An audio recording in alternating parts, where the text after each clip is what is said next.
Hi guys, this is my first video I've actually made, so just to give a bit of context about what I do when it comes to not even SMMA, but as a marketing agency, I do email marketing. I specialize in direct-to-consumer brands, and I really help them monetize either existing databases that they have within their software, or I actually help them build up a database of user profiles whereby we can then communicate with them via email. Think Klaviyo, think MailChimp, and we also do a bit of B2B stuff as well. So the purpose of this video, I just recently signed my first client, and forgive me, occasionally I'm going to look down as I just refer to my notes here, but I just signed my first client, and I'll put the proof of it just up on the screen now. But the client roughly paid me $6K, 50% up front and 50% upon completion.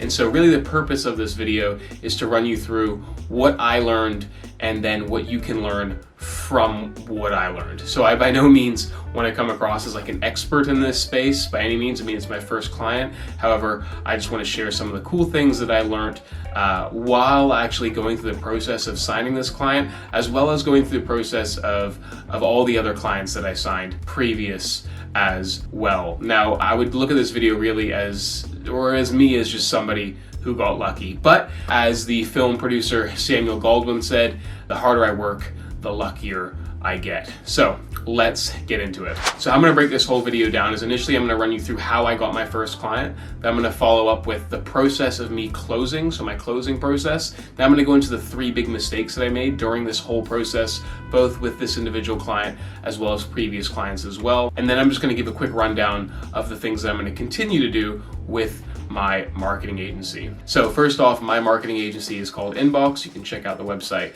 just here. I'll pop it up on the screen, but you can also check it down in the link below.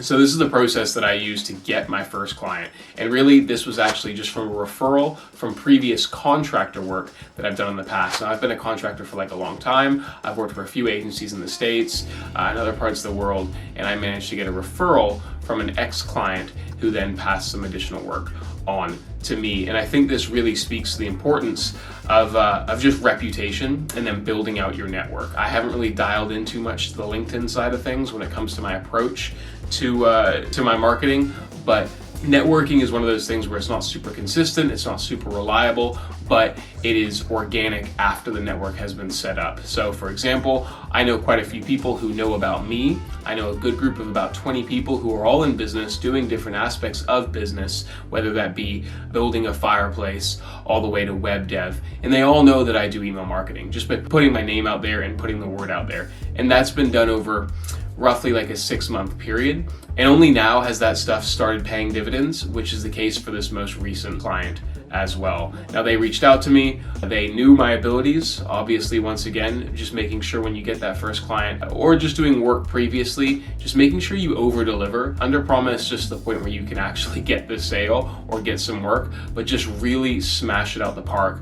I'm a big fan of just being like, hey, I'm going to try and break even on this first client. I'm not going to try and make any profit, or I'm going to try and break even on this initial work. I'm not going to try and make any profit from it, just so I can actually build up a good relationship with this client. And that's clearly what has happened previously for me through my contracting work, which is then fed in to my agency work now, which is the work that I'm currently doing. Now, my other outreach methods, I have a few. I have the networking side of things. I have the thing that I was just talking about with the previous work.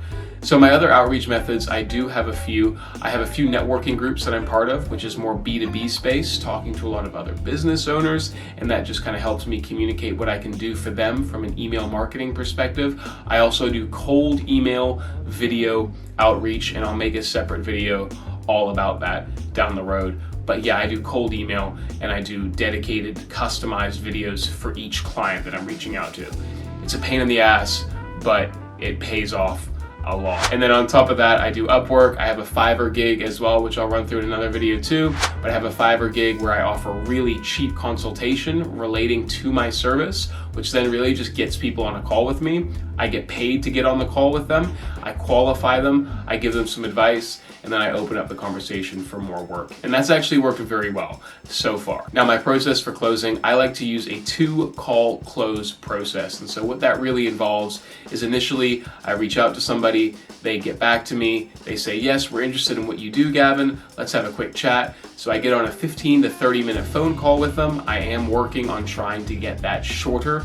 I have a tendency just to drag those meetings out just for the sake of making sure we have good rapport, which is okay, but it's not very scalable. And if I was a lot busier, I just wouldn't have time to do like 5 of those in a day. Now I take a 15 to 30 minute call whereby I just kind of go over what their current approach to email marketing is, what they've done in the past, build a bit of rapport there, figure out what their pain points are, and then I go ahead and say, okay, absolutely, if this is the case, we can definitely do some work for you guys. What we're gonna need though is access into your ESP, so whether that be Klaviyo, whether that be MailChimp, or if they're just using Shopify, I ask for access to that just so I can see what their current approach is and I can identify real gaping just holes in their strategy, right? So some gaps that they have that they aren't fully addressing that provide insight for work that I can do. So I jump in there, I do that, then I go to my second call, I put a proposal document together. Once you have one proposal document, you can just chop and change them really easily, which is what I've been doing, saves me a shitload of time. I'll run through my proposal document in another video as well, but I go through that proposal process in the video and then I pitch them the price and then I ask for an answer there. And that is essentially what has happened with this most recent client. Worked really well, got the close, really happy. Now, the purpose for this video, the big mistakes that I made leading up into closing this client. I think the biggest mistake I initially made was doing the 2-call close process, but not confirming the second meeting during the first meeting. So sometimes I would be in my call and I'd say stuff like, hey, it's been great chatting to you, love to meet you again, let's set up a time next week. And they'd be like, yeah, absolutely. And I'd just say, okay, cool, I'll send you an email. And then drop off the call. I send them an email, they delay in getting back to me, date gets pushed further away, and then they eventually just fall off. So within my first call, I always say, hey, that's absolutely some work we can do for you. We need access to your following accounts, and we'll come back to you in 2 to 3 days. I really try and keep it quite a narrow window in there, just to make sure that we're still front of mind and they don't have a lot of time really to source up other providers potentially, or just change their mind. So I say, hey, let's have a chat in 2 to 3 days. And within that 2 to 3 day period, I go through all their accounts, I put a little proposal document together, and then I get in the second call. But that 2 to 3 day call, the one that's 2 to 3 days later rather, is confirmed in that meeting. I just say, hey, let's have a chat on Thursday at 3 p.m. That work for you? They say no. I say, okay, well, let's do Friday at 10 p.m. or 10 a.m. rather. And they're like, yep, that works. Awesome. So that's one of the big things I was not doing. Big mistake number 2 that I was making was not getting an answer in the meeting. And it kind of ties into the first mistake I was making, which is really just around confirmations in the meeting, right? So I'd have my second meeting and I'd say, okay, guys, that's the price. What do you guys think? And they'd be like, yeah, looks good. We'll have a think about it. And I'd be like, yeah, cool, awesome. And I'd leave it. And to be honest, the reason I was doing that was because, and I still do it, I'll be honest with you, I need to get better at it. I'm a bit scared. Like, I don't want to be pushy. I think where I live, I've got an American accent, but I live in New Zealand. I think there's like this real cultural aspect in New Zealand where we're not really salesy. We're very soft touch with this stuff. And so for me, my instinct is just to go, hey man, yeah, like no worries. Yeah, take as much time as you want. No worries, no worries, no worries. And I give it to them. And then, you know, a few more questions come back and it raises some concerns, or they're just not certain. I haven't been able to fully address their concerns in the call, and I'm doing it over email, which causes some things to fall through, and then they leave. So I had a few prospects really drop off because I think that was one of the big reasons there. So that's mistake number 2. And then number 3 is really just general preparedness and presentation within these meetings. I think, as dumb as it sounds, just check your calendar at the start of the day just to know when your key meetings are. I'm embarrassed to say this, but like the first call I think I missed. Like 100% scheduled one, and I was like, oh my God, I missed this. I'm such a moron. And it's humiliating, right? Because like from a business owner's perspective, they're like, dude, you can't even show up to a prospecting meeting on time. How am I supposed to trust you to do my email marketing, or in your case, Facebook ads, or any other aspect of business? Like, and it makes total sense. Like if I'd do the same. Like, you can't show up to a meeting, dude, like get the fuck out of here. I'm not trusting you at all. So general preparedness is huge. Also presentation. So just make sure you're just dressed somewhat nicely, like no singlets. I try to take the hat off, to be honest. I had a lot of hats on before, and I don't think it was super professional. Now, I think there's totally grounds for a t-shirt. I mean, hey, we're working from home. If you're working from home and you're in tech, I feel like you can get away with that a tiny bit more. But I think as well, just kind of dress for the occasion. And be somewhat presentable. Plain tees, nothing with too big graphics or anything like that. Make sure your hair looks nice, just those small touch things. At least from my perspective, if I'm getting on a call with a potential service provider, I want to see all that stuff really lined up. And keep in mind, all these things that I'm giving advice on, once again, I'm a total freaking noob. This is stuff that I've learned in the short period that I've been doing this stuff. Also, in that second meeting, so if you are having a proposal and you are doing a pitch, put together a nice proposal document. And I'll run through mine later, but make sure there's no spelling errors. It's got to be simple, 6 slides, big font, clear, and easy to understand.